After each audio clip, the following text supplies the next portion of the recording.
সবগুলো জেলাতে কর্মসূচি নেওয়া হচ্ছে, শুল্ক তার মধ্যে প্রায়োরিটি লিস্টে আছে, যেখানে 101 শয্যা বিশিষ্ট হাসপাতাল হবে।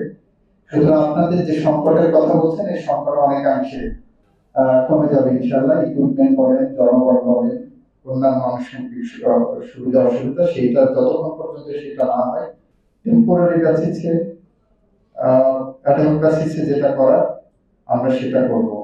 মাসিক আয় যেটা বেড়েছে তার দুইটা কারণ হতে পারে, আগে লুটপাট হয়েছে সেটা হতে পারে, অথবা এখন আউটডোর পেশেন্টের সংখ্যা বেড়েছে সেটা হতে পারে।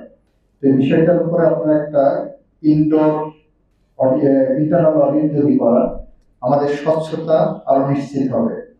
দেখেন, আমরা কোনো সিন্ডিকেট চাই না।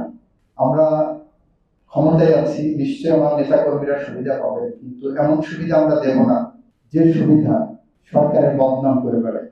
একজন চাঁদাবাজ হাসপাতালে এসে যদি চাঁদাবাজি করে, সেটা তার ব্যক্তির লাভ হতে পারে, কিন্তু এই চাঁদাবাজের কারণে আমার সরকারের উপরে যে কালিমা লিখতে হবে, সেই কালিমা সরকার নেবে না।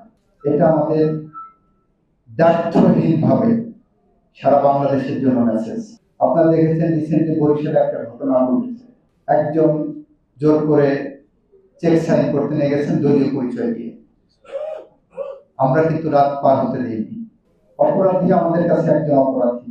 আমরা সেই যত দলের যত বড় নেতাই হোক না কেন, আমাদের কাছে তার পরিচয় একজন অপরাধী। দল করতে হলে শহীদ রাষ্ট্রপতি জিয়াউর রহমানের আদর্শে দল করতে হলে তার জায়গায় কমিটেড থাকতে হবে। কেউ যদি মনে করেন যে আওয়ামী লীগ লুটপাট করেছে, আওয়ামী লীগ এটা করেছে, আওয়ামী লীগ দুর্নীতি করেছে, সুতরাং তার জায়গা খালি হয়েছে, আমি সেই জায়গায় বসে গেলাম, এইটা কিন্তু ভুল ধারণা নিয়ে আপনারা আগামী এরকম একটি ধারণা করবেন না। এবং আপনাদের এখানে যারা আছেন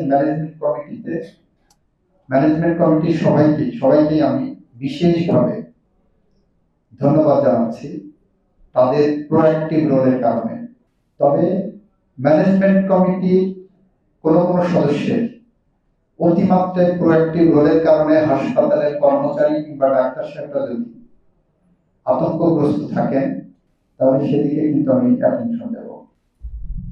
কারণ ওনারা এখানে জনসেবা করতে আসছেন, চাকরি করতে আসছেন, ওনাদের নিরাপত্তা এবং সম্মান আমাদের কাছে অনেক বড়। আমি ম্যানেজমেন্ট কমিটির সভাপতি হলাম বলে আমার দায়িত্ব না এটা যে এসে কাউকে ধমকাধমকি করবো। আমি ম্যানেজমেন্ট কমিটির সভাপতি দায়িত্ব নিয়েছি মানে এই না যে আমি এসে একজন নার্সকে, ডাক্তারকে, হাসপাতাল কর্তৃপক্ষকে ধমক দেবো। হ্যাঁ, ভুল হতে পারে, নেগলিজেন্স থাকতে পারে, সেটা তাদেরকে ভালোভাবে বলা যাবে যে এরকম না হয় এরকম হওয়া উচিত। আমার মতামতটাই যে সর্বোচ্চ, সেটাও মনে করার কোনো দরকার নেই।